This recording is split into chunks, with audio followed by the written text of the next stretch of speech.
Webinaire Web Radio Édition spéciale levée de fonds, l'Agora des communautés sectorielles.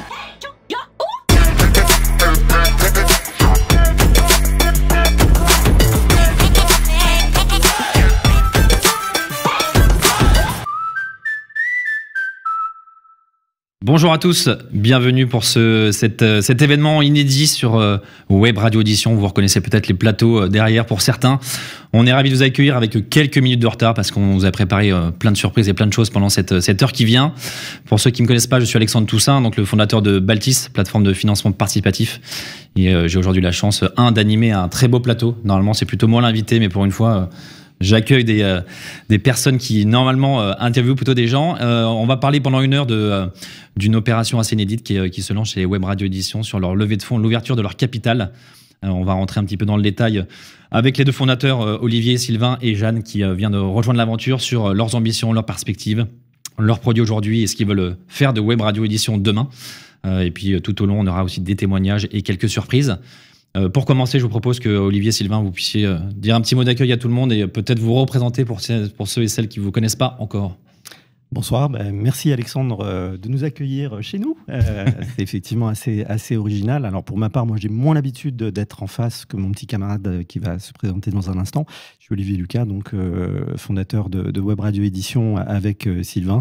Il y a quelques années maintenant, puisqu'on a lancé cette aventure en 2015. Pour ma part, après une aventure plutôt salariale pendant 25 années, j'avais eu envie de me lancer dans l'entrepreneuriat et j'ai croisé la route de Sylvain en 2015 et nous avons développé ensuite cette aventure avec Radio Imo pour démarrer et puis d'autres marques qui sont arrivées ensuite. Bien, bonjour à toutes et à tous et merci d'être avec nous. Effectivement, c'est un exercice singulier puisque j'ai pas l'habitude d'être l'interviewé. On a l'impression que c'est facile pour les uns comme pour les autres. Je crois qu'il y a mon ami Olivier Marin qui est connecté, il comprendra très bien de quoi je parle. Pour faire simple, voilà, je m'appelle Sylvain Lévy-Valency, j'ai 59 ans dans 3 mois. Comme quoi on peut monter des startups à plus de 50 ans. Première chose. Deuxième chose, pendant plus de 26 ans, j'ai créé un groupe qui s'appelle l'École supérieure des sciences immobilières, le groupe subtertiaire. On a formé un peu plus de 20 000 élèves.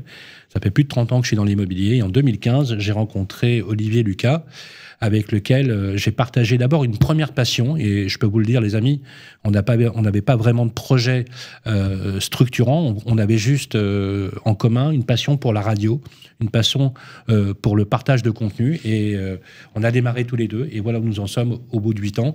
Et on est ravis d'être avec vous, voilà, heureux de partager ce moment. Et c'est vrai que c'est un moment symbolique parce qu'on fait appel à la foule. C'est du financement participatif. J'allais dire que c'est très compatible avec notre ADN, avec celui des médias.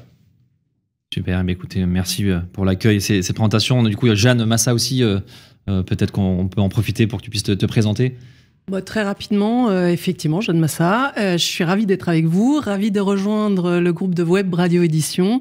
J'ai pour ma part une longue expérience dans la food tech, la prop tech, et en ayant lancé Habiteo et revendu Habiteo il y a un peu plus de 9 ans. Donc on se suit, on se connaît bien avec Sylvain et Olivier, et il y a un potentiel extraordinaire sur ce groupe, et c'est pour ça que j'ai rejoint l'aventure. Super, écoutez, une belle équipe aujourd'hui. Je pense qu'on va bien rentrer dans plein de sujets, ça va être passionnant. Peut-être pour planter un petit peu le décor, quand on parle Web Radio Édition, c'est vrai qu'on pense souvent au podcast, aux radios qui est en dessous. Peut-être là, avoir peut-être une vision. Est-ce qu'on peut présenter un petit peu le marché, l'audience et à quel marché s'attaque Radio Imo depuis déjà quelques années? Alors nous, on est d'abord Web Radio Édition, c'est un groupe qui est un groupe média digital, qui a pour vocation de construire des contenus en utilisant la puissance du digital. La puissance du digital, c'est le premier niveau de consommation des contenus. On en parlera tout à l'heure et Jeanne va nous parler de l'approche marché. Ça, c'est le premier postulat de base. On est éditeur de radio thématique digitale. C'est notre vocation. La deuxième chose, c'est que pour pouvoir être performant sur une communauté, il faut circonscrire les leviers de croissance et les leviers d'influence. Donc, notre rôle en tant qu'éditeur, c'est de construire des verticales sectorielles, investir des secteurs, préempter des secteurs et de créer, à partir d'une ligne de contenu, rendre finalement acteur l'ensemble des personnes de l'écosystème en question. Mais ça peut être l'immobilier, la construction, on en parlera tout à l'heure, mais ça peut être aussi des domaines comme la santé, l'intelligence artificielle et d'autres secteurs d'activité. Voilà, en quelques mots, et on a une infrastructure, Olivier. Voilà, donc l'autre particularité, c'est qu'effectivement, on a nos propres locaux, une infrastructure qui est située en plein cœur de Paris, puisque nous y sommes ce soir avec 4 studios, on en reparlera aussi tout à l'heure. Et effectivement, sur la première thématique qu'on a adressée depuis 8 ans maintenant, on est devenu leader sur la thématique de la fabrique des territoires et de l'immobilier avec l'ensemble des marques sur lesquelles on reviendra.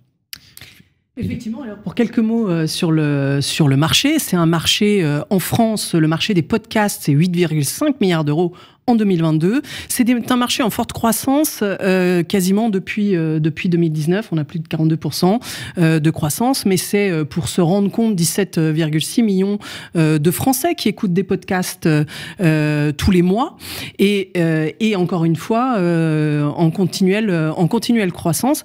Et c'est pas seulement de l'écoute, c'est aussi des téléchargements. Donc ça montre un investissement. Donc on a plus de 15% sur les téléchargements de podcasts depuis 2021. Et puis, c'est un marché qui, finalement, s'adresse à toutes les générations. 48% de la consommation audio en France est digitale. Donc, aujourd'hui, ça fait autant que, finalement, les radios classiques. Et ce qui est intéressant aussi, c'est que génération Z, génération Y ou génération X, on est dans les mêmes teneurs, tout le monde. Aujourd'hui, plus de 50% des 15-80 ans écoute de la radio digitale en France et des podcasts. Donc c'est extrêmement intéressant. Et une précision aussi, parce que c'est un podcast, mais il y a aussi beaucoup de supports vidéo. On en a la preuve aussi avec ce plateau et d'autres que vous avez. Voilà, podcast et vidéocast. Néanmoins, aujourd'hui, les chiffres qui sont le plus simples à trouver, aujourd'hui sur les vidéocasts, il y en a moins. Sur les podcasts, c'est les chiffres. Donc, effectivement, ça c'est assez simple. Ce qui est intéressant ensuite, c'est de voir que sur donc, les marques de web radio édition aujourd'hui, que sont Radio Imo, Radio Territoria, Bâti Radio, Cowork la radio, Radio Patrimoine et Beta Série, il y a une très belle audience. Là, je vais vous parler de l'audience hors Beta Série parce que ça peut en surprendre beaucoup aujourd'hui qu'on ait cette marque-là au sein du groupe et elle est moins connue par les auditeurs de Radio Imo notamment, mais c'est plus d'1 million d'écoutes par mois. C'est 12 000 finalement podcasts à disposition avec une couverture de plus de 200 événements sur l'année. C'est énorme et ça a fait la notoriété du groupe. Et puis plus de 2500 émissions qui sont produites sur l'année 2022 et une multidiffusion de l'ensemble de nos émissions qui se font sur les plateformes de grande écoute, que ce soit du Deezer, du Spotify, de l'Applecast. Googlecast va bientôt disparaître. C'est effectivement pas le cas aujourd'hui. Donc ça représente tout ça et effectivement Olivier peut peut-être nous donner quelques mots sur nos émissions et nos podcasts les plus influents. Merci Jeanne, on a souhaité effectivement vous mettre, alors ce sont quelques exemples des émissions phares sur l'ensemble des marques, on en a retenu quelques-unes qui sont assez connues et qui sont les plus influentes. On peut citer Les Clés de la Ville que nous coproduisons avec le Figaro Immobilier, Parlons Immo qui est une émission récente depuis le mois de septembre qui est diffusée sur Sud Radio tous les samedis matins et rediffusée sur Radio Immo. On a également une émission itinérante avec le portail Bien Ici sur Radio Immo. On peut retenir aussi l'émission qu'on coproduit également avec Capital depuis 4 ans maintenant, le grand rendez-vous de l'immobilier et plus récemment le grand rendez-vous de l'épargne sur Radio Patrimoine. Mais je peux aussi citer le MAG de l'urbanisme et de l'aménagement sur Radio Territoria, qui est coproduit avec le ministère de la Transition écologique, ou notre Prime, qui a lieu tous les vendredis matins, qui est le MAG de l'IMO, qui est le grand rendez-vous hebdomadaire sur l'actualité au niveau, effectivement, donc, de Radio IMO. On a souhaité aussi faire un peu ce slide pour rappeler que, et ça a été dit tout à l'heure, qu'on a démarré par le terrain, hein, avec Sylvain, on a sillonné la France pendant ces 8 dernières années et on continue à le faire sur un certain nombre d'événements importants aussi dans l'écosystème de l'immobilier et des territoires. Là, on ne va pas tout citer, mais on retiendra le Rent, qui a été la naissance de Radio Imo en 2015, novembre 2015, où nous étions seulement tous les deux, ou le MIPIM, qui sont deux événements très importants, mais on peut citer la REF, le CIMI. Encore une fois, je ne vais pas tout citer aujourd'hui. Vous les retrouverez sur le document 6 juin. Juste ça, Olivier, du coup, c'est une vraie volonté. Parce que quand on parle du coup de la fabrique des territoires, en fait, vous êtes très, très implantés sur les territoires. J'ai l'impression que vous êtes tout le temps en vadrouille tous les deux, sur les salons, mais aussi sur des événements. La fabrique de la ville, moi, j'ai l'habitude d'utiliser une terminologie. On dit on fabrique de la ville, moi, je dis qu'on plante de la ville. La ville, c'est 80% de la population mondiale. En 2050, c'est 80% de la population mondiale. Donc, dans la ville, tu as tout, en fait. Tu as l'éducation, tu as la culture, tu as les mobilités, tu as l'énergie. Et le logement, l'habitat, c'est le premier marqueur social du citoyen dans une ville. C'est celui, finalement, à travers lequel, si tu veux, l'habitat, c'est l'équilibre. Donc, on a tout dans l'habitat. On a les modes constructifs, on a la mobilité, on a les problématiques de mixité sociale, on a des problématiques d'aménagement du territoire. Donc, on a étendu, finalement, cette verticale à cette dimension, ce qui fait que, quand tu vois le portefeuille de clients qu'on accompagne, ça va de l'aménagement du territoire avec des aménageurs publics. Tu as vu qu'il y avait le ministère du Logement, la DGA Hélène. Ça fait 4 années qu'on gagne aujourd'hui les appels d'offres sur lesquels on s'occupe de la dématérialisation des permis de construire à travers des podcasts et des émissions pédagogiques à destination des élus locaux. Mais c'est aussi, par exemple, ce qu'on fait avec le groupe Nexity, par exemple, qu'on accompagne, qui est aujourd'hui le numéro 1 en promotion résidentielle notamment et en service immobilier, pour justement aller au contact des territoires. Je peux prendre aussi un autre exemple, c'est la FNAIM, avec lequel on produit des contenus intégrés, le talk FNAIM, mais aussi la possibilité de les accompagner à travers leurs séminaires ou leurs conventions. Alors, on a souhaité effectivement vous mettre là aussi, ils ne sont pas tous, mais on a essayé de sélectionner un certain nombre de partenaires qui nous accompagnent, pour certains depuis très longtemps. Ce qu'on voulait surtout mettre en avant, c'est la diversité en fait de ces partenaires. Donc Sylvain a cité la FNAIM ou Nexity, mais on peut retrouver donc des réseaux immobiliers comme Orpi ou un portail immobilier comme Bien Ici, mais on a également des organismes financiers comme Arkea Bank, les organisations professionnelles, donc la FNAIM bien évidemment, mais c'est aussi le cas de l'UNIS ou de la FPI, des organisateurs d'événements aussi comme RX France, avec lesquels on travaille beaucoup, les notaires ou encore le monde de logement social avec notamment Mille et une Vies Habitat, donc une belle diversité en tout cas d'acteurs au niveau de cet écosystème. Et d'ailleurs, on a souhaité vous faire écouter un témoignage d'un partenaire qui nous accompagne et qui a dit quelques mots sur le partenariat que nous avons avec lui. Je vous propose de l'écouter. Dans un secteur où finalement chaque jour on a besoin de plus communiquer, de plus convaincre les gens, d'être plus présent pour que les gens pensent à nous, puisqu'on est dans un monde de l'instantanéité, il est important pour nous d'avoir des partenaires fidèles et qui nous offrent une multitude de supports. Là je vous ai parlé de la relation qu'on avait aujourd'hui, c'est vrai qu'on espère que cette relation va évoluer, on est certain qu'elle va évoluer puisque finalement on attend de Radio Édition nous accompagner aussi sur la création de contenus plus dédiés, plus pour nous, à destination de nos partenaires, un peu plus exclusifs par définition, dans l'idée d'apporter une meilleure communication, une meilleure présentation de nos produits, de notre société, de notre image. L'humain et le relationnel est très important. Et c'est vrai qu'on sent qu'il y a un petit club privé, un petit club exclusif qui se crée autour de Web Radio Édition. On retrouve souvent les mêmes personnes, on apprend à connaître les gens, ils nous présentent des gens. Ils ont vraiment cette dynamique et on a aussi des attentes et on sait que ça va se développer beaucoup dans ce domaine-là. Et tout ça sera rendu possible d'abord parce qu'ils ont 4 très beaux studios à Paris, un centre de Paris, ce qui est un lieu naturel de rencontre et un lieu naturel pour faire des événements. Et puis ils ont cette culture de l'événementiel puisqu'ils sont présents sur de très nombreux salons auxquels on participe et ils ont donc cette capacité à se projeter en sens de se déployer sur des événements, que ce soit des événements existants ou la création de nouveaux événements exclusifs ou en partenariat avec plusieurs partenaires du cercle Web Radio Édition. Et puis ce qui est aussi très intéressant, par exemple quand on est dans un salon, et c'est quelque chose que moi j'aime beaucoup, c'est que finalement le studio Web Radio Édition, que ce soit Radio Imo, Radio Patrimoine, suivant à quel événement on est, c'est un petit lieu de rencontre, c'est un endroit où on vient voir les gens, on vient discuter, on rigole avec les journalistes, on passe un bon moment. Et ça c'est aussi quelque chose de très important dans nos métiers et au quotidien dans notre relation. Et ces nombreux nos projets seront rendus évidemment possibles grâce à la levée de fonds qui est en cours. Cette levée de fonds permettra à Web Radio Édition de développer tous les projets qu'elle a, tous les projets qu'on a ensemble aussi, et on lui souhaite un grand succès dans cette opération. Eh bien, merci à Jean-Marie Souclier qu'on vient d'entendre. Jean-Marie Souclier qui est président de Sogénial Immobilier, qui aurait dû être avec nous ce soir, mais qui est empêché, qui est avec ses équipes. Mais voilà, un grand merci à lui pour ces mots. C'était une façon de témoigner aussi sur la diversité qu'on évoquait dans les relations partenariales. Effectivement, je pense que c'est un bon ambassadeur des clients que vous avez aujourd'hui, et je pense qu'il a bien résumé aussi les choses. Et je crois qu'il y a beaucoup de partenaires qui sont partenaires depuis très longtemps aussi, qui vous ont accompagné dès les premiers jours et qui sont encore là, ce qui montre aussi qu'il y a une vraie...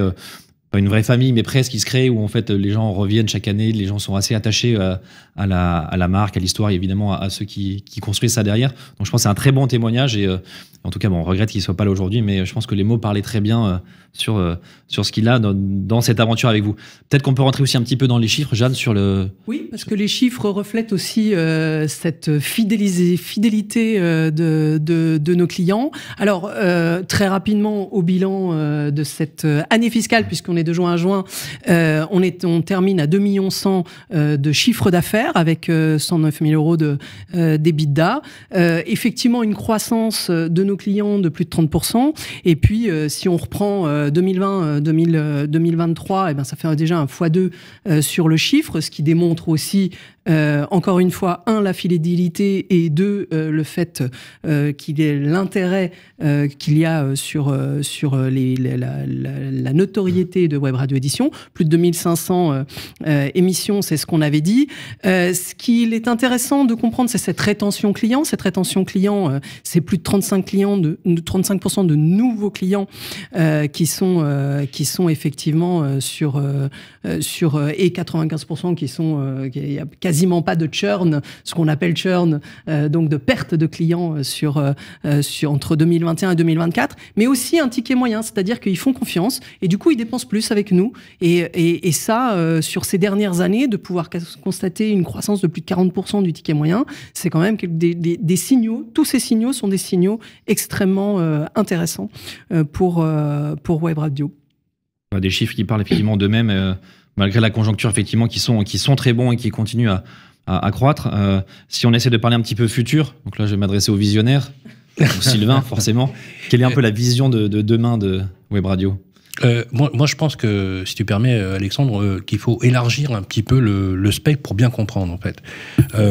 Ce à quoi nous assistons dans l'information, c'est un bouleversement anthropologique lié à l'information. On le sait tous.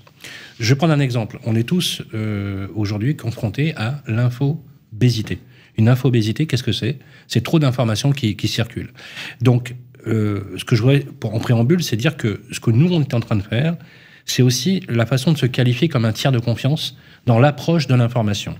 La consolidation et la vision qu'on a, c'est que toutes nos thématiques, en fait, sont verticales. C'est-à-dire qu'en fait, on préempte des secteurs, des domaines, sur lesquels on circonscrit par cercle, finalement, concentrique, tous les leviers d'influence. Ensuite, on arrive à créer une communauté qui est attachée à une ligne de contenu.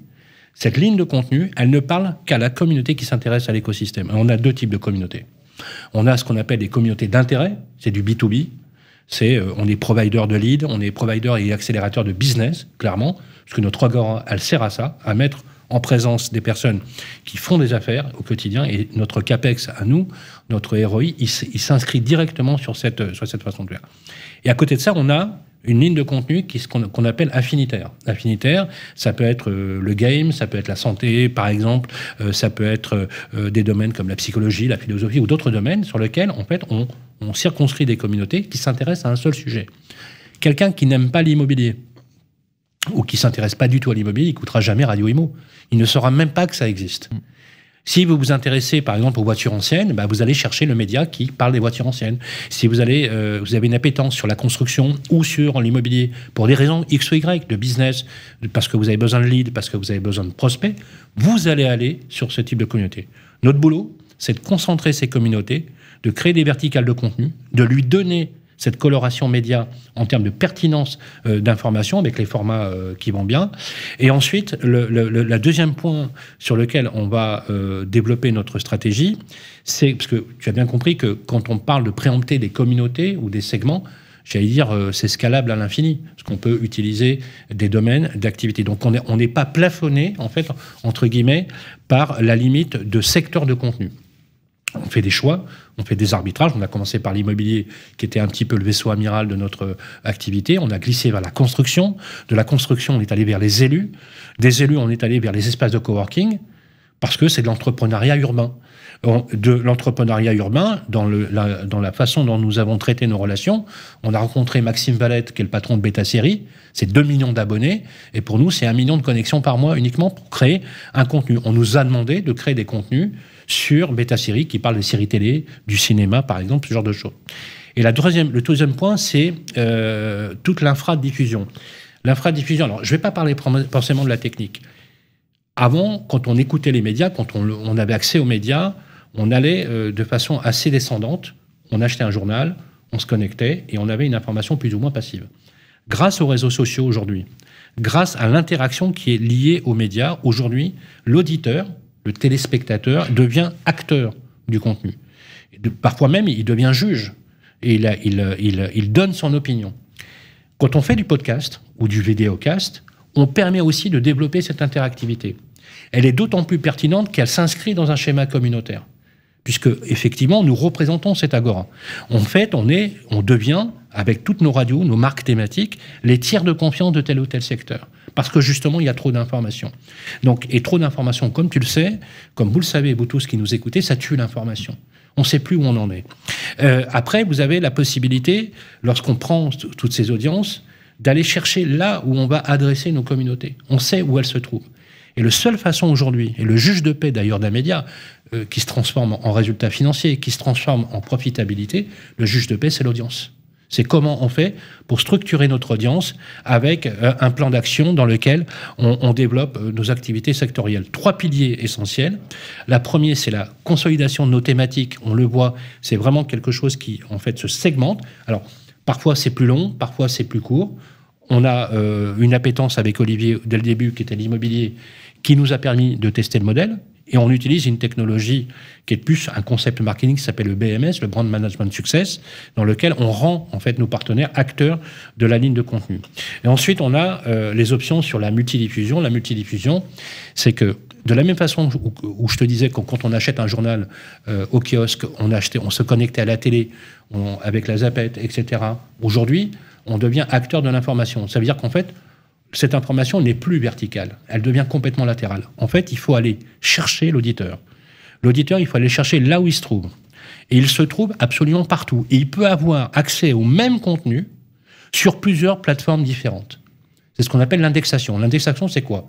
On envoie un podcast sur Radio Imo, vous avez l'habitude, les amis, vous l'écoutez sur notre application ou sur le site Internet. Mais si vous ne l'avez pas téléchargé, avec une simple requête, vous le trouvez sur Spotify. Vous le trouvez sur Deezer, sur Apple Podcast, sur Free, sur Orange, sur Podbean. On a trouvé même des agrégateurs qu'on ne connaissait pas, sur lesquels, en fait, nos flux ont été indexés. Donc, cette latéralisation de l'audience, elle est capitale.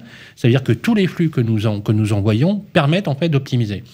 Et les investissements qu'on doit mener, et c'est pour ça, d'ailleurs, qu'on fait appel à la foule pour pouvoir le faire, c'est d'optimiser, de massifier, finalement, le développement de cette audience.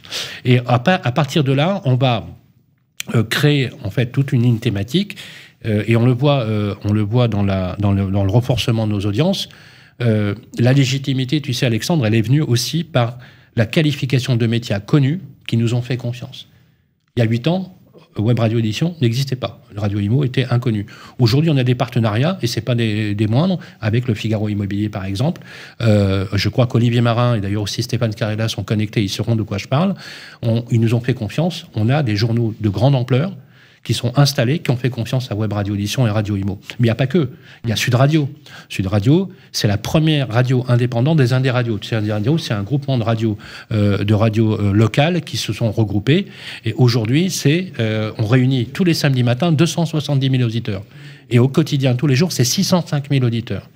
Je prends le Figaro Immobilier, c'est 1 335 000 personnes sur leur newsletter, c'est 335 000 exemplaires diffusés, plus la plateforme du Figaro avec mon ami Olivier Marin, avec lequel, depuis 4 ans déjà, on fait le tour de la ville. Mais on n'a pas que ça aussi. On a aussi Capital, Capital Magazine, capital.fr. On a même écrit dans Le Point. Donc, et dans le grand jury de la presse immobilière, il faut que vous sachiez, mais je crois que vous le savez déjà, on réunit toute la presse thématique chaque mois ici sur Radio Imo. Donc, cette agora, elle fonctionne finalement sur ces 3 niveaux. 1, la consolidation de nos thématiques verticales, je pense qu'on a bien compris. D'ailleurs, vous pouvez nous écrire si vous voulez avoir des précisions là-dessus. Le deuxième, c'est l'optimisation de la diffusion avec ces indexations dont je vous parlais, Free, Orange et autres, et le renforcement d'audience par des partenariats stratégiques avec des médias dans lesquels on fait de l'élargissement. Je prends juste un exemple.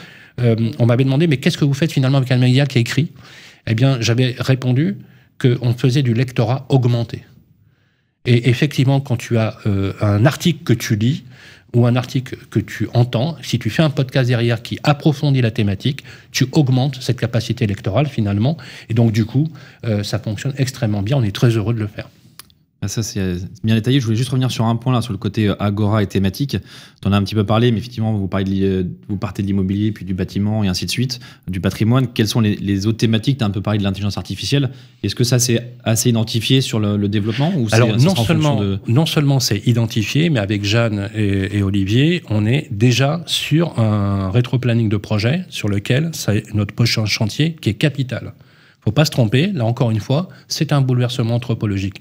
L'intelligence artificielle, il ne faut pas en avoir peur. Il ne faut vraiment pas en avoir peur. Elle ne dominera pas notre quotidien. Par contre, elle va faciliter considérablement la façon dont nous traitons.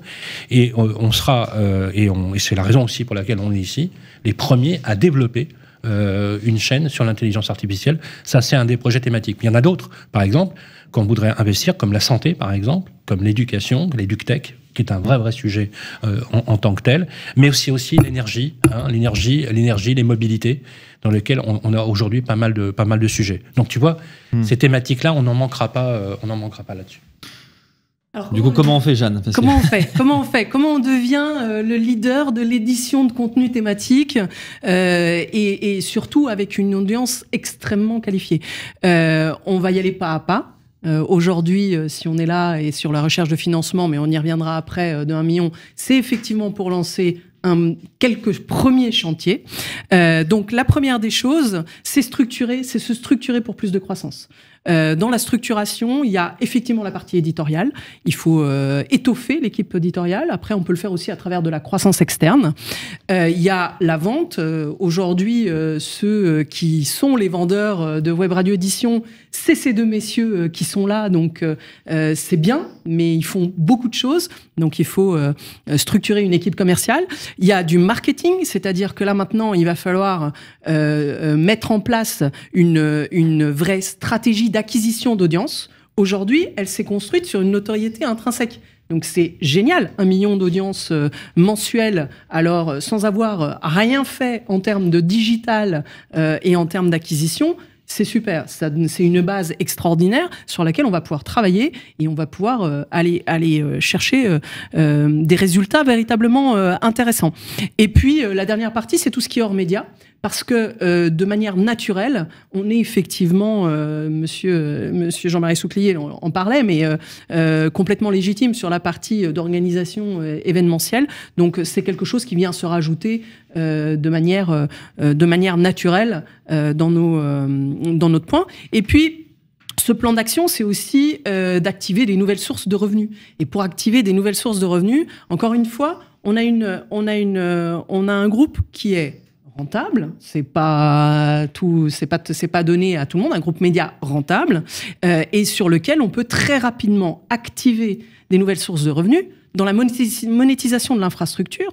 Aujourd'hui, l'infrastructure, elle est monétisée à peine 20%. Imaginez-vous qu'il est possible de faire dans la location, ne serait-ce que la location des studios. Et puis, effectivement, ça demande un petit peu d'investissement pour les rendre complètement modulables. Mais vous voyez qu'on est déjà dans des studios absolument géniaux.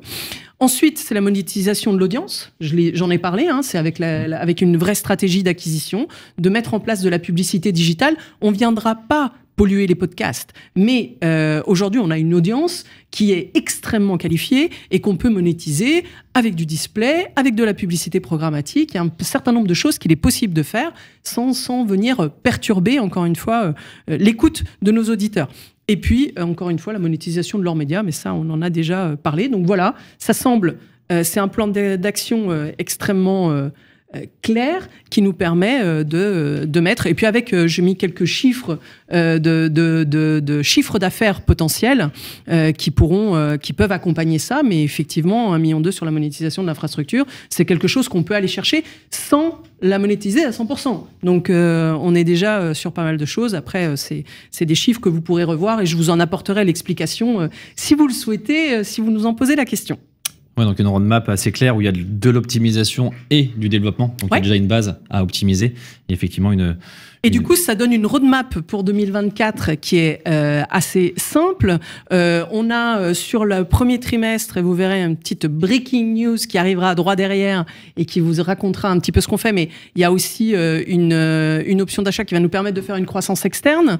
Il y a des recrutements, mais le fait de pouvoir mettre en place un pool de pigistes pour Web Radio Edison et puis le lancement de toute la partie des studios sur le deuxième trimestre. C'est là où on se donne un trimestre pour mettre en place le contenu d'une web radio thématique sur l'intelligence artificielle, pour la simple et bonne raison que c'est un sujet transverse à quasiment tous les métiers et aussi au métier de l'immobilier. Ça intéresse tout le monde et il y a énormément de sociétés qui se positionnent sur ce secteur, qui ont besoin d'informations sur ce secteur. C'est un secteur, c'est une des chaînes qui, je pense, a un potentiel énorme.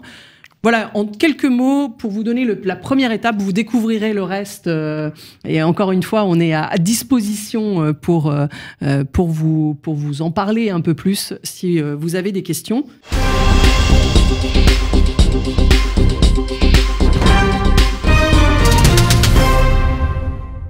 Effectivement, breaking news, on accueille un invité inédit, une grande nouvelle. Cédric, bienvenue. Bonjour. Bonjour à tous, ravi d'être là. Cédric Decoeur, c'est quelqu'un que j'ai rencontré professionnellement quand il était sur la matinale de BFM Business. C'est avant tout, on est très heureux, très honoré que Cédric Decoeur ait rejoint l'aventure de Web Radio Édition à la direction générale de Radio Patrimoine, parce que c'est un grand professionnel, c'est un grand monsieur du patrimoine, globalement. Pendant plus de 14 ans, tous les matins, il a tenu cette antenne. Il connaît absolument tout le monde dans le secteur. Et surtout, ce que j'apprécie et ce que j'admire chez Cédric, et c'est la réalité, tu le sais, puisque on est très honoré pour ça, c'est ta rigueur, la rigueur et l'humilité dont tu as toujours fait preuve, tous les matins. Et je me souviens, lorsque tu as fait appel à nous, en tant qu'intervenant, comme Olivier Marin qui nous écoute, et d'autres journalistes, tu prenais toujours un soin particulier à soigner nos interventions, nos thématiques, avec une rigueur toujours renouvelée, parce qu'on peut s'user à la tête d'une matinale tous les jours, quand on fait, je crois, 3 heures ou 4 heures d'antenne, quasiment. Oui, c'était 2 heures, voilà, 2 heures et demie, enfin ça a dépend des périodes, et donc, déjà bien. Et donc je m'étais dit un jour, et j'y croyais pas une seconde d'ailleurs, je m'étais dit un jour, ça va, si on pouvait avoir un associé, un partenaire comme Cédric dans notre équipe pour avoir cette légitimité, je me disais, bon, on va arrêter de rêver, et on va passer à autre chose. Et puis les circonstances ont fait qu'on s'est parlé avec Cédric il y a quelques semaines, quelques mois déjà. Ça a maturé dans l'esprit de Cédric, parce que c'est aussi pour lui une aventure entrepreneuriale. En tout cas, ce que je peux te dire, c'est qu'on est très fiers, très heureux, très honorés, et on espère tous ici, en interne comme en externe, être dignes de ta venue parmi nous, parce qu'on sait ce que tu nous as déjà apporté, et encore ce que tu nous as apporté, ce qu'on va peut-être nous apporter. Et nous, ce qu'on va t'apporter, c'est effectivement cette dimension peut-être entrepreneuriale. Aujourd'hui, tu as présidé aux destinées d'une verticale qui est à redéfinir complètement, avec une roadmap que tu es en train de travailler sur Radio Patrimoine. Voilà, donc au nom de Web Radio Édition, de tous ceux qui nous écoutent, on est très heureux et bienvenue bienvenue chez nous. Moi, je suis drôlement ravi d'abord d'entendre autant de louanges. C'est toujours agréable, ça vaut mieux qu'un coup de pied bien placé, comme on dit.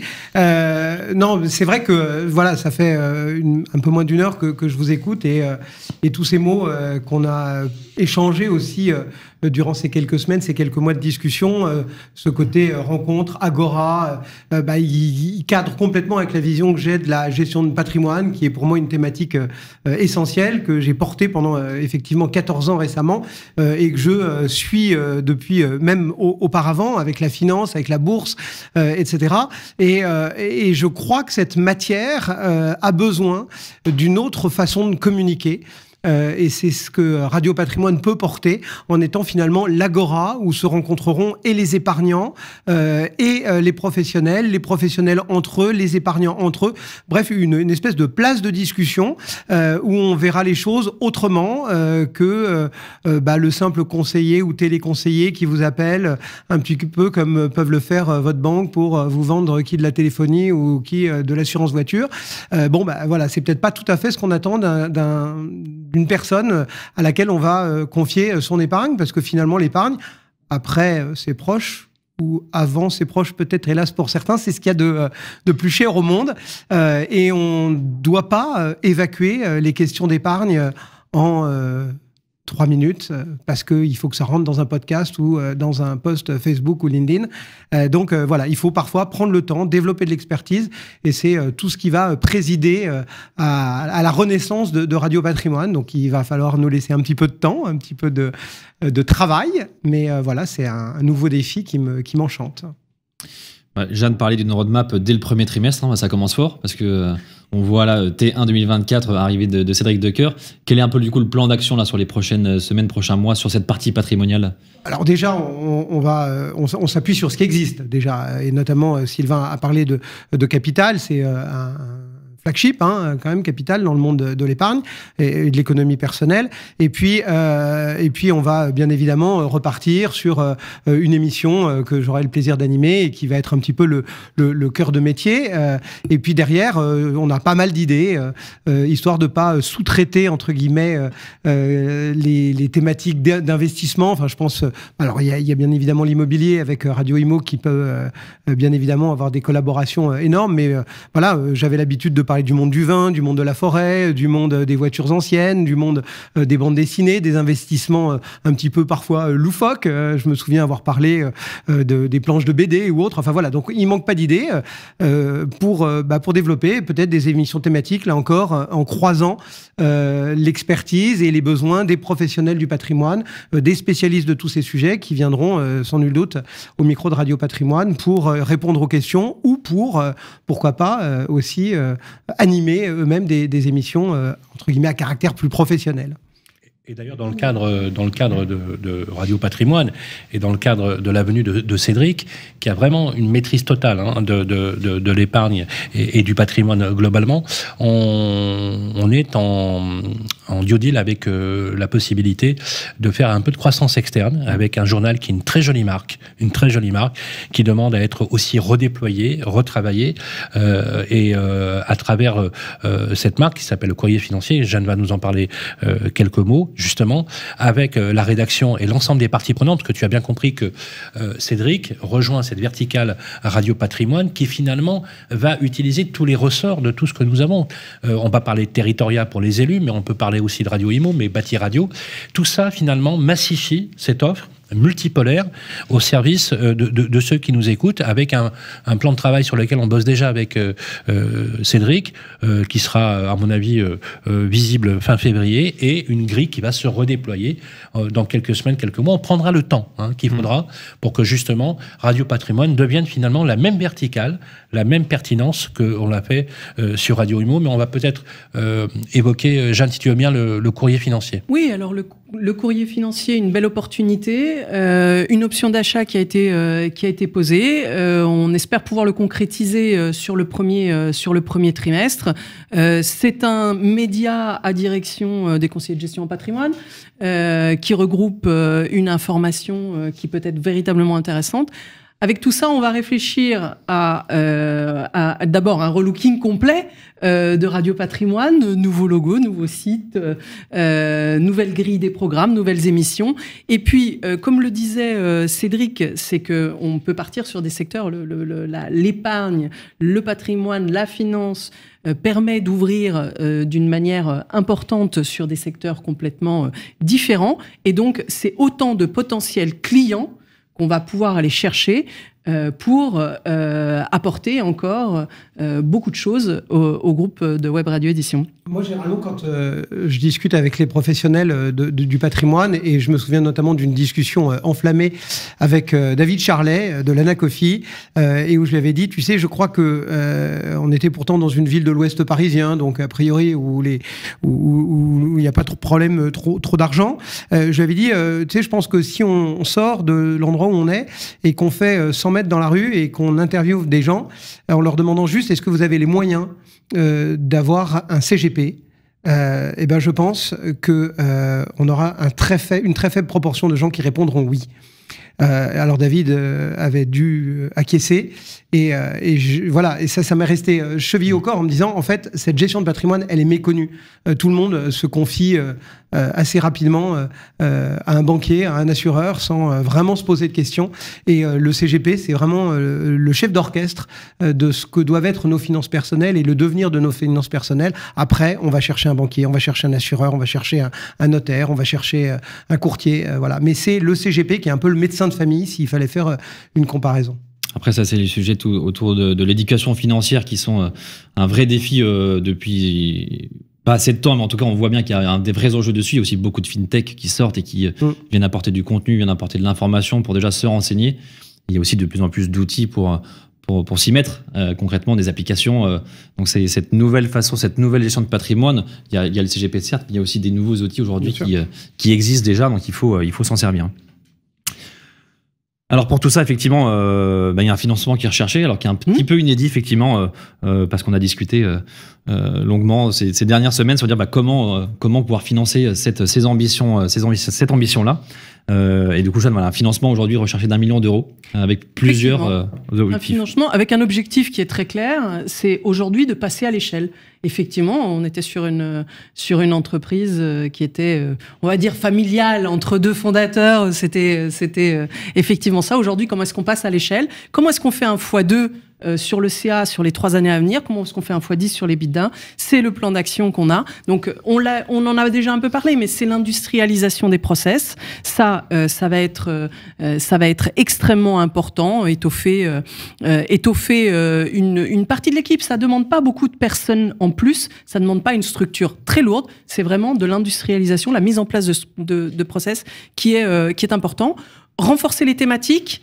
Là aussi, donc encore une fois, cette première étape avec Cédric, avec cette relance de Radio Patrimoine, la jonction avec le courrier financier et la consolidation de toute cette thématique patrimoniale va être intéressante. Il y a la partie lancement de la web radio sur l'IA qui sera là aussi extrêmement important. Et puis la monétisation de l'infrastructure. Il y a un peu d'investissement à faire pour que nos studios soient complètement modulables. Et ça, c'est une grosse partie aussi. Finalement, financement, du coup, avec un club d'investisseurs que vous voulez monter? Oui, ben voilà, à partir du moment... Enfin, encore une fois, Agora... comment est-ce qu'on fédère l'écosystème? C'était quelque chose qu'ils avaient en tête tous les deux depuis très longtemps, dont ils ont peut-être parlé même au début de Web Radio Édition, mais c'était important de pouvoir fédérer encore une fois l'écosystème avec un club investisseur, et du coup avec quelques avantages, mais on l'enrichira d'un vrai contenu aussi. L'objectif, c'est de porter une belle animation aussi. Mais je laisse peut-être Sylvain nous décrire un petit peu. Oui, c'est juste pour reprendre ce que je disais tout à l'heure sur le fait de l'agora et du croisement des rencontres. On est capable de mesurer véritablement en termes de capex, de ROI, comment les gens, en fait, finalement, grâce à Radio Imo et cette agora qu'on a créée, se sont rencontrés et ont fait des affaires ensemble. Mais finalement, on s'est rendu compte qu'il y a une fonction fonction communautaire dans ce que nous faisons. C'est une vraie communauté d'intérêt, c'est une communauté de vues, ce sont des convergentes, mais c'est aussi des combats à mener. Il y a un combat à mener sur Radio Imo pour 2024, c'est celui du logement, par exemple. C'est celui de la crise du logement. C'est d'accompagner nos clients qui sont parfois en difficulté. Tu sais, il y a des promoteurs aujourd'hui qui ont vu baisser leur chiffre d'affaires de 30, 40, voire 50%. On a des agences immobilières avec une transaction qui est quand même un peu en peine. Notre rôle aussi, c'est d'être à leur côté pour utiliser notre façon de travailler pour pouvoir être un lobby suffisamment puissant pour faire venir des personnes aujourd'hui de premier plan. Des ministres sont venus ici sur le plateau, mais c'est aussi une façon de donner une image des professionnels différente. Donc ce club, c'est surtout un club dans lequel on fait se réfléchir les personnes et les gens sur les idées de contenu, sur la façon dont on traite les contenus. Et c'est aussi, on l'a pas fait maintenant depuis le Covid, mais il faut que tu saches que chaque année, en début septembre, on faisait une grande soirée que tu as connue, Jeanne. À l'époque, tu étais cliente de Radio Imo. Tu es venu comme partenaire quand tu étais à la tête d'Habiteo. Et on avait toute la planète immobilière qui était réunie. On avait fait ça à l'époque au Jardin de l'Acclimatation. C'est aussi quelque chose qu'on va retrouver. Et il y a un deuxième aspect aussi dans le Club des investisseurs, il ne faut pas l'oublier à toutes celles et ceux qui nous écoutent, c'est que toutes les semaines, on fait 2 à 3 villes. Toutes les semaines. On va au contact des territoires, physiquement, en embarquant nos régies.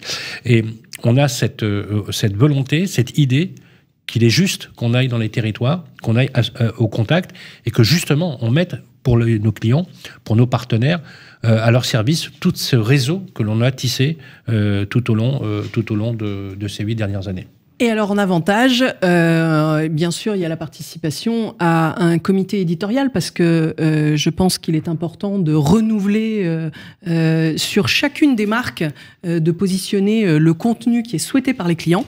Et puis, derrière, on propose à l'ensemble de nos clubs investisseurs une vidéo de 30 secondes. Ce sont des short content, mais qui permet soit d'être un petit peu comme celle qu'on a fait pour Jean-Marie Souclier, dans un studio un peu cosy qui pose soit corporate et qui peut mettre en avant la société, soit personnel et qui met en avant du branding de personnes. Donc ça, ce sera quelque chose qu'on offrira aux membres de notre club investisseur. Puis après, d'avoir un avantage sur l'ensemble de notre offre, ça semble évident, mais du coup, un 20% sur toutes nos prestations. Et puis effectivement, on est dans la roadmap. En deuxième trimestre, on a la refonte, non, excusez-moi, il n'existe pas, le site internet de Web Radio Édition qui va sortir et qui reprendra toutes les marques derrière. Et donc, à ce moment-là, on aura une belle page sur le club investisseur avec du contenu et pourront être visibles, ceux qui souhaitent être visibles, encore une fois, ça en fait partie. Alors, sur ce club d'investisseurs, du coup, ça amène le budget prévisionnel, peut-être qu'effectivement tu vas en parler aussi c'est toujours bien de savoir où on en est aujourd'hui, mais où on souhaite aller demain sur 2024, 25, 26. Oui, alors très rapidement, vous pourrez regarder les chiffres, mais ça montre déjà la belle progression de Web Radio sur ces dernières années. Donc on a clôturé à 2 100 109 000 euros d'EBITDA. Encore une fois, on est sur une entreprise qui est rentable.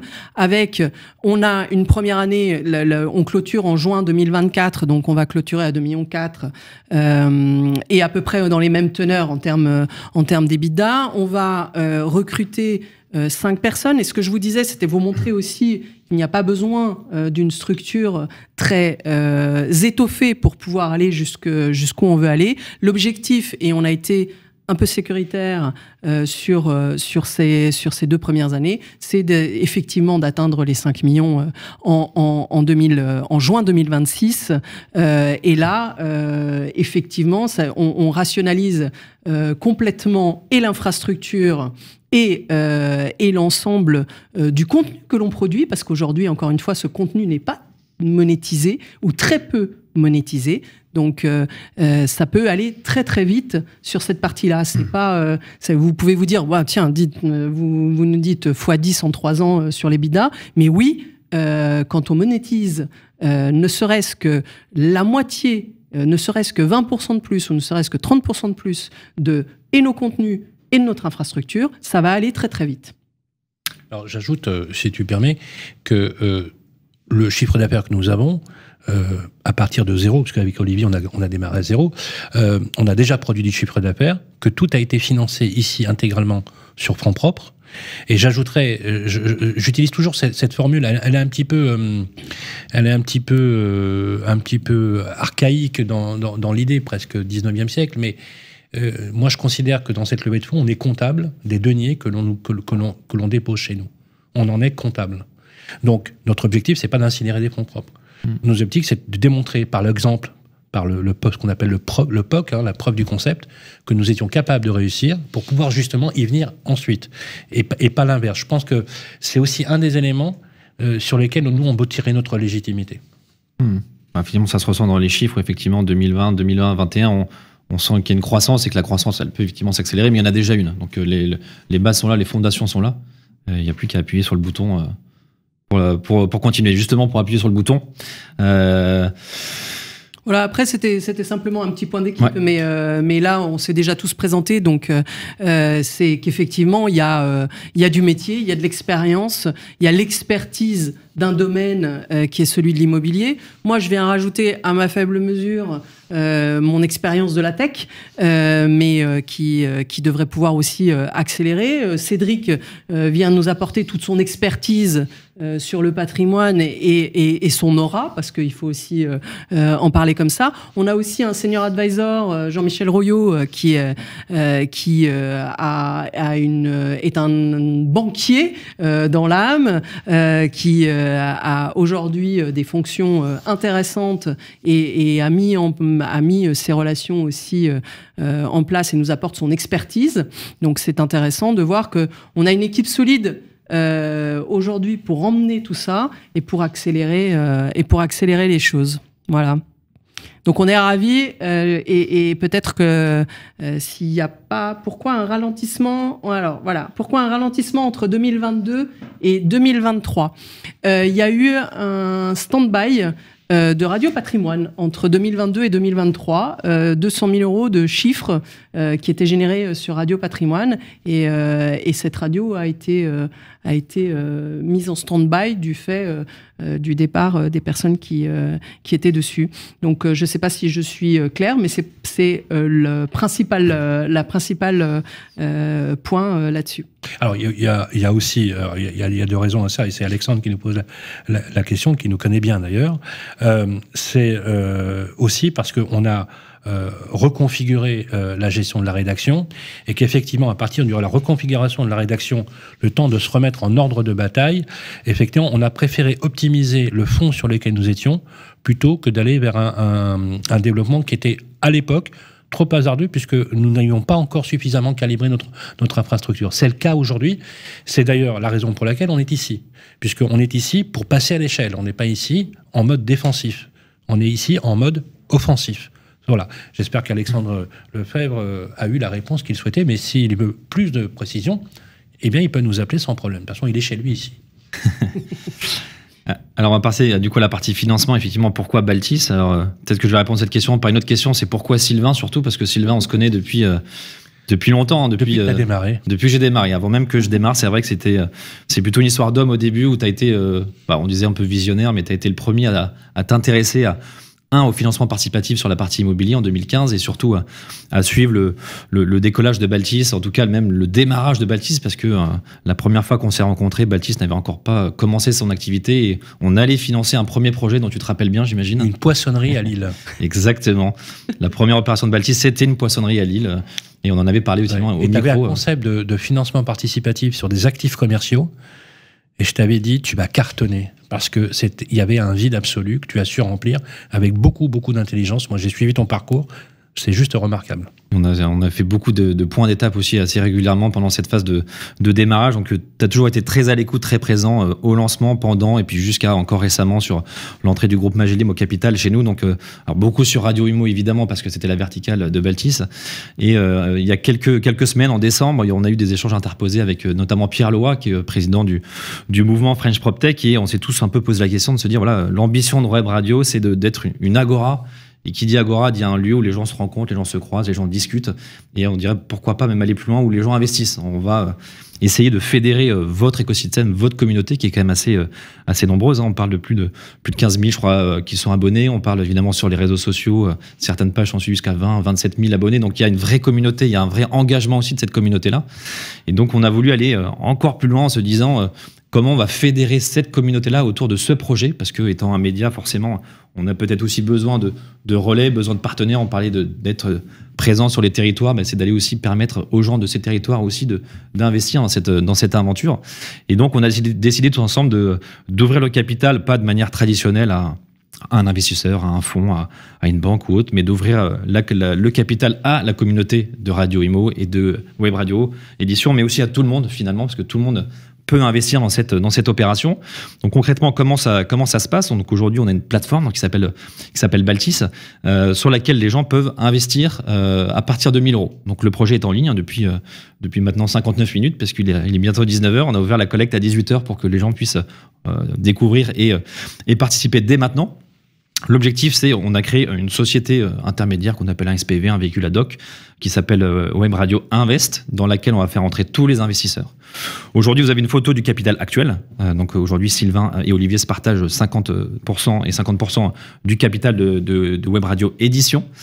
Demain, du coup, dans quelques jours, dans quelques semaines, dès que la levée de fonds sera bouclée, donc l'ASAS Web Radio Invest va accueillir donc tous les investisseurs. Ils seront tous regroupés dans ce véhicule d'investissement qui généralement sert à être un peu plus facile, un peu plus lisible pour la partie développement, pas la partie assemblée générale, parce qu'on peut avoir 10, 20, 50, 200, peut-être 500 personnes qui rentrent. C'est ouvert à tous. Donc tout le monde rentre dans ce véhicule, donc Web Radio Invest, qui ensuite, lui, rentrera au capital de Web Radio Édition, du coup, qui est là, on va dire, la holding de tête, la société de pont. Donc vous rentrez tous dans cette SAS-là.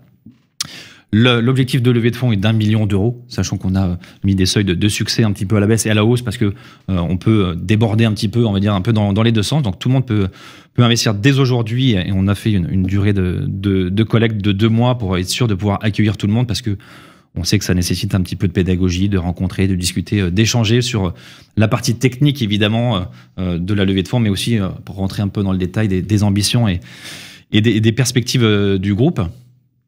Donc pour ça, une fois que les investisseurs seront tous rentrés, donc ce que je vous disais, c'est que les investisseurs sont aux côtés de Jeanne, qui est aussi dans cette société Web Radio Invest. Donc on sera tous aux côtés de Jeanne dans cette société-là, et ensuite on rentrera au capital effectivement de Web Radio Édition. Donc les conditions, donc là on rentre sur la partie un petit peu plus technique. Donc l'objectif de la collecte est d'1 million €, ça c'est ce qu'on s'est fixé en objectif. Le ticket d'entrée est de 1 000 €, ça c'est une volonté de faire le ticket le plus, entre guillemets, le plus bas possible, quand on sait que normalement quand on est business angel, on est plutôt sur des tickets à 10, 20, 30, 50, voire 100 000 €. Là on fait du participatif, et donc le participatif c'est aussi le côté accessible. Donc à partir de 1 000 € vous pouvez commencer à souscrire. Ensuite vous le verrez un tout petit peu en dessous, ce sont des tranches de 40 €, donc vous pouvez quasiment investir le montant que vous voulez par tranche de 40 €. Ce sont des actions simples auxquelles vous souscrivez. Donc forcément, vous êtes éligible au PEA, au PA PME, et évidemment aussi ouvert à toutes les personnes morales qui souhaitent investir. La valorisation aujourd'hui du groupe, alors techniquement, donc pré-monnaie, donc c'est avant que l'opération se fasse. Donc elle est à 3 millions €. Forcément, une fois que nous on aura mis, si on met 1 million € tous ensemble, on passera à 4 millions € de valorisation. Donc on détiendra, avec cet argent nouveau, 25% du capital, plus la part de Jeanne, on sera donc à 35% au global de détention de Web Radio Édition. Le calendrier, donc on avait mis le 29, mais comme le webinaire se tenait aujourd'hui, on a finalement préféré se dire qu'on l'ouvre un peu en live. Ça fait partie du côté un peu émotionnel humain, se dire voilà, ouvrons en live aujourd'hui, donc vous pouvez vous connecter. On ferme le 29 mars ou dès qu'on a atteint le seuil ciblé d'1 million €, donc potentiellement avant si vous vous inscrivez vite et vous souscrivez assez vite. On a décidé de faire aussi aucun frais pour les investisseurs, en se disant que il fallait pas que ce soit un frein, notamment pour vous, de se dire qu'il y a des frais. On sait que beaucoup sont un peu fréophobes ou regardent cet aspect-là de manière assez prioritaire, alors qu'on voulait pas que ce soit un frein. Donc il n'y a pas de frais du tout pour les investisseurs, ni au départ, ni pendant la durée de vie, ni à la fin. Les frais sont supportés par Web Radio Invest sur la partie montage, sur la partie gestion aussi, avec l'accompagnement et l'animation de toute cette communauté d'investisseurs côté Baltis, mais aussi côté club d'investisseurs, notamment avec Jeanne. Donc ça, c'est sur les conditions un petit peu techniques de cette levée de fonds. Concrètement, pour ceux qui sont peut-être devant un ordinateur ou devant un téléphone, parce que ça fonctionne aussi, les étapes, donc c'est se créer un compte de manière assez pragmatique sur baltis.com. Vous avez un onglet en haut à droite sur s'inscrire. Vous avez un petit questionnaire d'identité, de connaissances et de valider aussi qu'il y a quand même des risques évidemment derrière cet investissement. Une fois que votre compte est validé, vous allez soit dans la page projet, où vous avez tous les projets, vous verrez Web Radio Invest. Vous cliquez dessus, vous indiquez le montant que vous souhaitez souscrire, donc encore une fois par tranche de 40 €. Vous signez votre bulletin de souscription, donc en ligne, assez simple, et ensuite vous versez les fonds de deux manières. Soit vous faites un virement sur votre portefeuille électronique que vous retrouvez dans mon porte-monnaie édité Liban, ou par carte bancaire si vous souhaitez aussi aller plus vite et utiliser cet outil. Une fois que la collecte sera un succès, dans quelques jours, quelques semaines, ou au plus tard le 29 mars, on actera l'augmentation de capital de Web Radio Invest, et indirectement, l'étape d'après, c'est on actera l'augmentation de capital de Web Radio Édition. Et ensuite, ça y est, vous serez tous actionnaires de Web Radio Édition, vous rentrerez tous dans l'aventure, on rentrera tous, parce que j'ai prévu de participer évidemment en tant que fidèle auditeur, et surtout avec les attaches assez fortes qu'on a avec Sylvain. En tout cas, on sera tous ensemble du coup actionnaires, et on pourra démarrer du coup ensuite dans le club pour passer aux étapes suivantes. Évidemment, je reste à votre disposition si vous avez des questions sur le côté un petit peu plus technique, même sur le PEA-PME, qui a effectivement offre un avantage sur la fiscalité, avec une fiscalité un petit peu plus adoucie si vous passez par cette enveloppe fiscale. Donc c'est bien éligible aux deux, parce que ce sont des actions. Donc techniquement, voilà comment ça se passe en 2 mots, mais vous retrouverez ça sur le site. C'est vous signez d'abord votre bulletin de souscription, vous envoyez votre banquier une certaine liste d'éléments qui sont le CABIS, les statuts, le PV-d'AG, l'IBAN et évidemment le bulletin de souscription. Et ensuite, vous lui dites à votre banquier que vous souhaitez souscrire des titres non cotés. Donc un peu technique, mais n'hésitez pas à nous mettre en copie. investir@baltis.com, vous nous mettez en copie de vos échanges. Et nous, on peut prendre la main pour traduire un petit peu cette souscription avec le banquier. Mais en tout cas, tout ça, vous le retrouvez sur le site, toutes les étapes. Évidemment, nous, on reste disponible par mail ou par téléphone. Vous retrouvez aussi toutes les annexes. On va passer assez vite dessus, mais vous avez la fiscalité si vous êtes en direct, la fiscalité via un PEA-PME, la fiscalité si vous êtes en personne morale, régime Murphy ou non. Vous avez tout le détail dans la présentation. Donc voilà, normalement c'est un outil effectivement qui est assez simple, qui est digital, sur lequel vous avez toutes les infos, mais n'hésitez pas à nous contacter, à nous appeler. On peut aussi se voir ici chez Baltis si vous avez des questions. Et puis du coup, vous avez les contacts qui s'affichent, mais encore une fois, n'hésitez pas, vous aurez à disposition la présentation. Que ce soit pour des questions sur la stratégie, Olivier, moi, Sylvain, il est souvent sur scène, donc c'est plus compliqué, mais Olivier et moi serons très réactifs et vous répondrons. Et puis si on a besoin de Sylvain, on ira le chercher. Et puis Alexandre, bien sûr, sur toute la partie plus technique. Je pense on va remercier tous ceux qui nous écoutent, bien évidemment, mais je voudrais quand même les citer parce que c'est aussi voilà, je suis d'une génération où la fidélité, ça compte, la loyauté, ça compte. Il y a des personnes que j'aime beaucoup, qui nous suivent, qui nous ont fait confiance. Il y a quelqu'un qui est connecté, qui s'appelle Xavier Belvaux, qui est à la tête nouvellement d'un groupe qui est un groupe belge à l'origine, qui s'appelle We Invest, qui est un type formidable, s'appelle Xavier Belvaux. Il nous a fait confiance, il nous fait confiance. Je voudrais le remercier. Je voudrais remercier Stéphane Descartiers, qui est connecté. Stéphane Descartiers, c'est un des grands monsieur du patrimoine. C'est vraiment un grand monsieur. C'est quelqu'un pour qui j'ai beaucoup de respect. Il est toujours super bien fringué, tout le temps. Il a une classe absolument folle. Je sais que Stéphane, tu es connecté. Je vais pas pouvoir citer tout le monde. Je voudrais citer Olivier Marin. Olivier Marin, c'est un journaliste pour qui j'ai beaucoup de respect, qui a une voix extraordinaire, qui est un fan de radio. Il a commencé sur Skyrock. Il est aujourd'hui rédacteur en chef pour le Figaro Immobilier. J'ai beaucoup de plaisir à partager les routes de France avec lui. Il y a Stéphane Scarella, le patron du REN, du Real Estate and New Technologies, qui est un type formidable, qui a beaucoup d'intelligence, d'innovation, qui est un type qui se repose jamais sur ses lauriers. Il nous a toujours suivis, toujours fait confiance. Il y a Thomas Binet aussi, qui anime sur Sud Radio le dimanche matin une excellente émission, qui est connectée, qui est un grand monsieur de l'immobilier. Voilà, et à tous ceux que j'ai oubliés ou que j'ai pas le temps de citer, mais par exemple, on a nos amis comme voilà, il y avait Brunet et Lefebvre, qui sont avec nous depuis quelques années aussi, et puis plus largement tous nos collaborateurs, Jason, Théo, Baptiste, Karine, Coralie, Bérénice, Grégoire, tout le monde, Alexandre, Lorenzo, Priscilla, j'espère n'avoir oublié personne, qui nous écoute. Je voudrais juste dire pour conclure, et ce sera pour moi le mot de la fin, je vous l'ai dit tout à l'heure, mais je le pense vraiment, quand on est comptable des deniers de quelqu'un, c'est qu'on est dépositaire de cela. Donc notre boulot, c'est non seulement d'irradier dans ce que nous faisons le mieux, mais de faire en sorte que, justement, vous aussi, on puisse prendre soin de l'épargne que vous nous donnez. C'est une haute considération que nous avons, à la lumière d'ailleurs de ce que tu nous expliquais d'ailleurs tout à l'heure. C'est quelque chose qui est extrêmement important. Et vous remercier, avec beaucoup d'émotion aussi, de la confiance que vous nous témoignez à Olivier et à moi depuis toutes ces années. Voilà, merci à tous.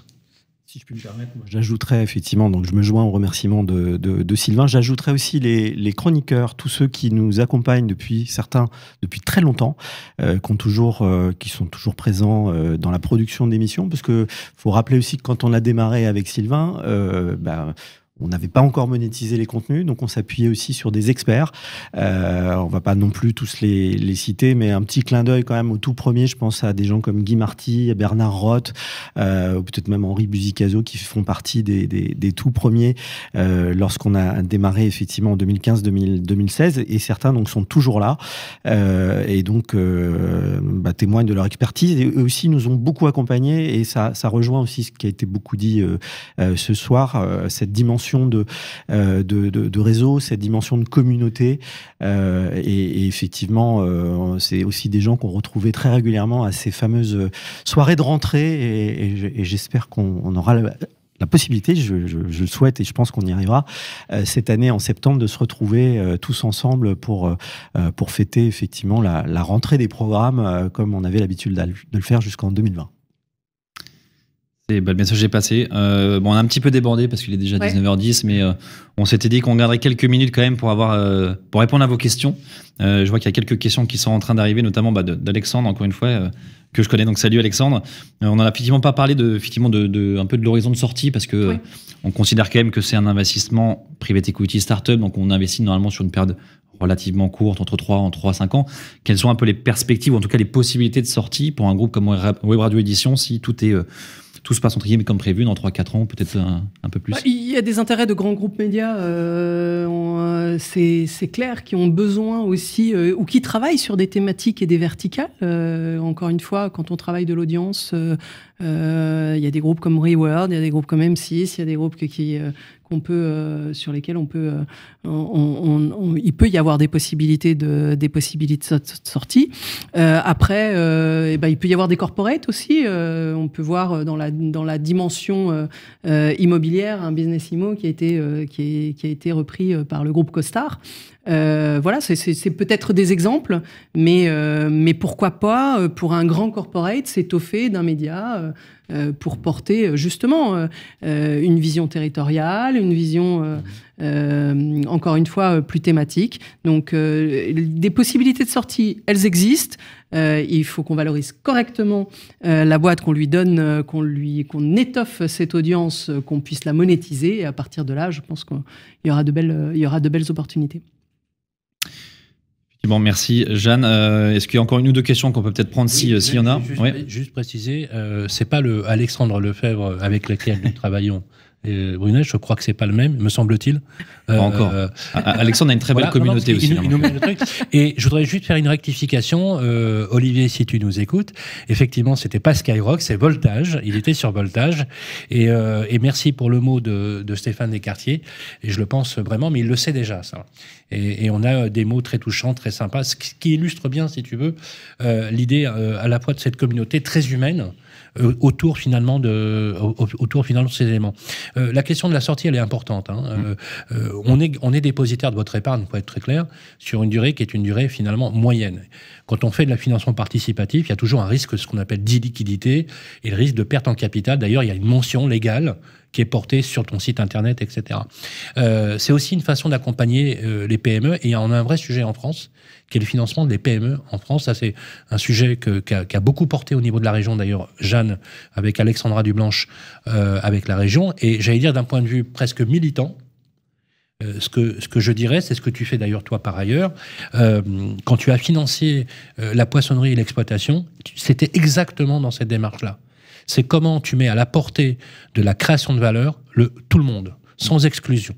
Et il y a quelque chose finalement qui casse les modèles de gentrification dans le financement participatif. J'allais dire qu'on revient presque à une idée presque de l'agora du 19e siècle, où on dit aux personnes, comme le disait d'ailleurs tout à l'heure Cédric, on avait les hommes d'affaires de famille, c'était une tradition qui était dépositaire des comptes. Aujourd'hui, il faut qu'on retrouve cet esprit à la fois aventureux, mais en même temps sérieux dans les fonds qui sont déposés.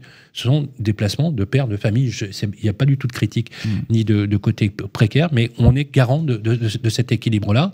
Il y a eu des excès, et tu le sais, dans les fonds d'investissement. C'est pour ça qu'on n'a pas fait le choix de fonds d'investissement. Mais je reprends ce que tu disais, Jeanne, tout à l'heure. CoStar, qui est un groupe multinational coté à New York et avoir investi en Europe en rachetant, par exemple, bureaux locaux, comme en rachetant Businessimo, nous, on n'exclura pas dans la sortie la possibilité d'un effet de levier avec quelqu'un qui serait corporate.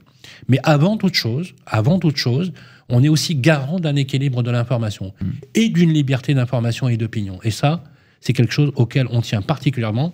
Je sais que Cédric y est extrêmement sensible. C'est un des aspects d'ailleurs qui a fait que Cédric a souhaité venir nous rejoindre aussi. Cette qualité et cette garantie d'une information saine, d'une information loyale et légitime dans son expression. C'est quelque chose qui est fondamental. Il y a aussi un peu le volet participatif. L'idée aussi, c'est que vous qui nous écoutez ou qui nous réécoutez en replay, n'hésitez pas aussi à partager évidemment l'information autour de vous. Le but, c'est d'avoir un maximum de personnes qui dans l'aventure. Au plus vous en parlez, au plus il y aura de gens et au plus ce sera une vraie communauté, une vraie agora. Donc surtout, n'hésitez pas à passer l'info autour de vous, à des personnes dans le métier ou pas. Hein. L'idée, c'est vraiment, on accueille vraiment tout le monde dans cette opération. Donc au plus il y a de monde, au plus ce sera aussi un succès pour tous. Et servez-vous de Radio Imo. Servez-vous de Web Radio Édition pour votre business, pour votre développement. On peut vous aider, bien évidemment, à le faire. Et vraiment, cette idée de communauté, j'allais dire, c'est presque, souvent, je plaisante l'a dit, c'est, on vit en mode kibbutz, c'est-à-dire en mode communautaire. Tout seul, on peut aller plus vite, mais si vraiment on est plus nombreux, on ira très, très certainement plus loin. Tout à l'heure, quand Jeanne, tu parlais de l'EBITDA par 10, effectivement, c'est un projet ambitieux, mais qui est à notre portée. Et si vous fonctionnez avec des modèles mathématiques simples, quand vous connaissez aujourd'hui nos taux de remplissage, ne serait-ce que pour l'exploitation technique sur des bureaux hypercentres dans un quartier prime, ici on est dans le QCA, dans le quartier central des affaires, je peux vous dire qu'il n'y a juste pas photo, ne serait-ce qu'avec la conversion à ce niveau-là. On est très précautionneux sur cette idée-là.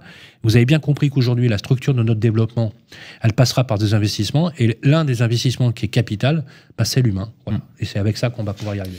Et pour répondre à Alexandre, qui avait encore une question pour avoir plus de détails sur les hypothèses de chiffre d'affaires, oui, Alexandre, on peut se parler en dehors de ça, et je pourrais te transmettre les hypothèses des business plans, et c'est beaucoup plus détaillé que cette partie macro, bien sûr, mais il fallait rendre quelque chose d'assez lisible pour tout le monde. Et il y a encore une question d'Olivier sur la concurrence. Sur la concurrence. En fait, c'est intéressant comme question parce qu'en réalité, on n'a pas vraiment de concurrents. On a plusieurs concurrents, on a de multiples concurrents, mais on n'a pas de concurrents qui opèrent la même chose que nous dans toutes les dimensions. Mais on espère en avoir, parce que l'espoir fait vivre. Moi, je me couche le soir avec beaucoup l'espoir qu'on ait un vrai concurrent à qui on bottera les fesses sans aucune difficulté.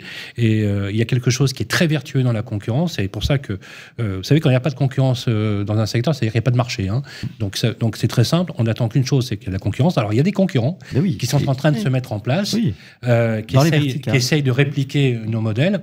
On était les seuls à avoir exporté, il faut le savoir, en 2015, il n'y a pas de podcast en talk, c'est-à-dire en parole. Il y a des podcasts musicaux, il y a quelques podcasts thématiques, mais c'est tout.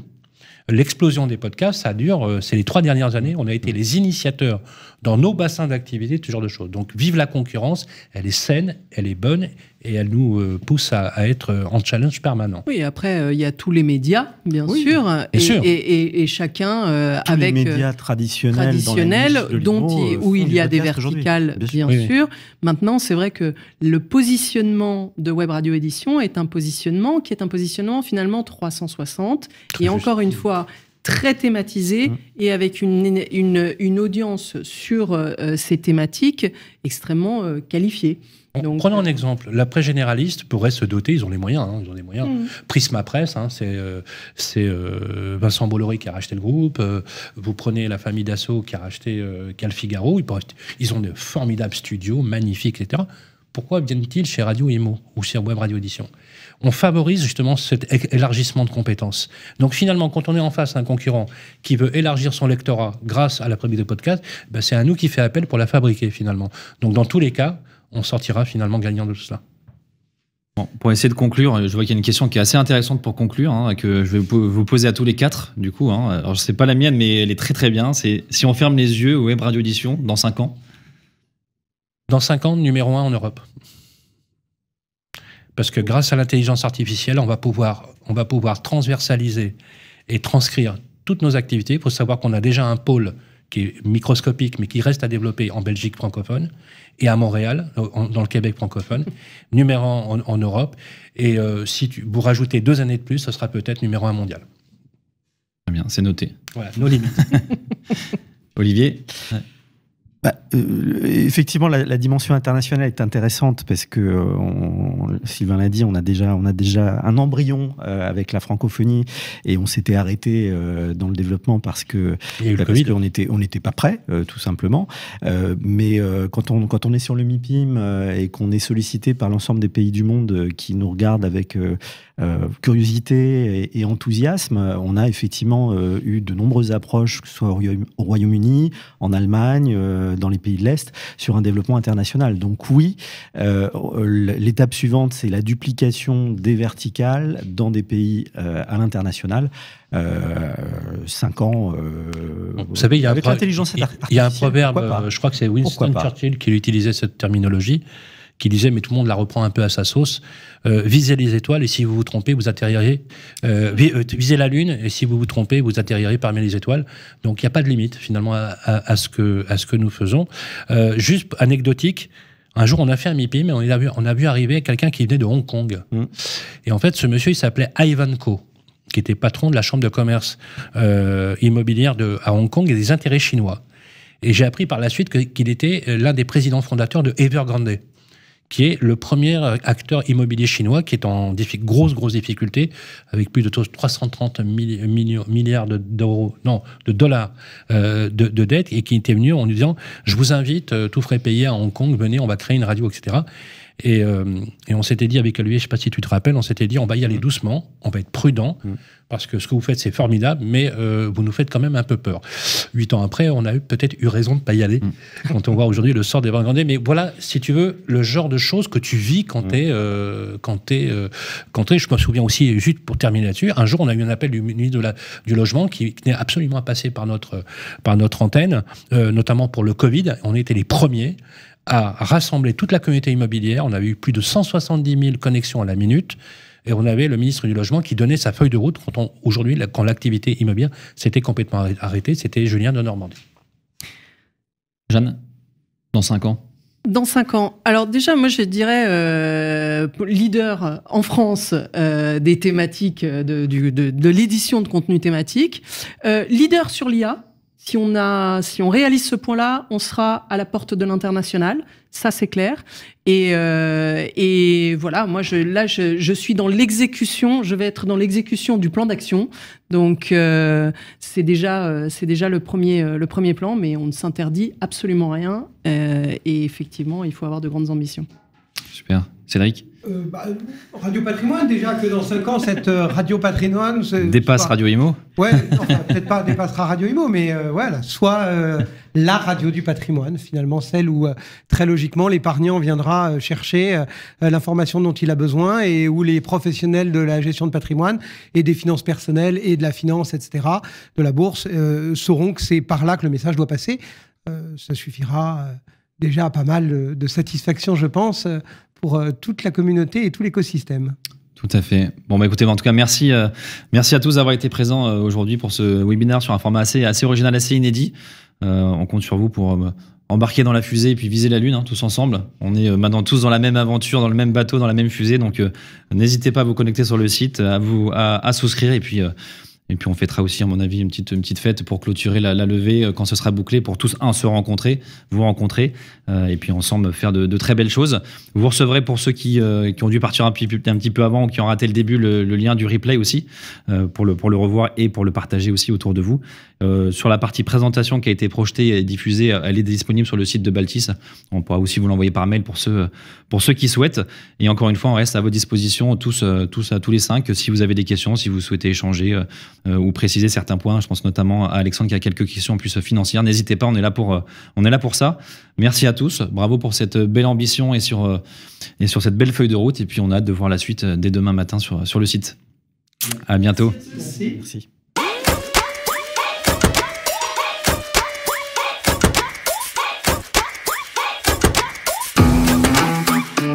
Webinaire Web Radio Édition spéciale levée de fonds, l'Agora des communautés sectorielles.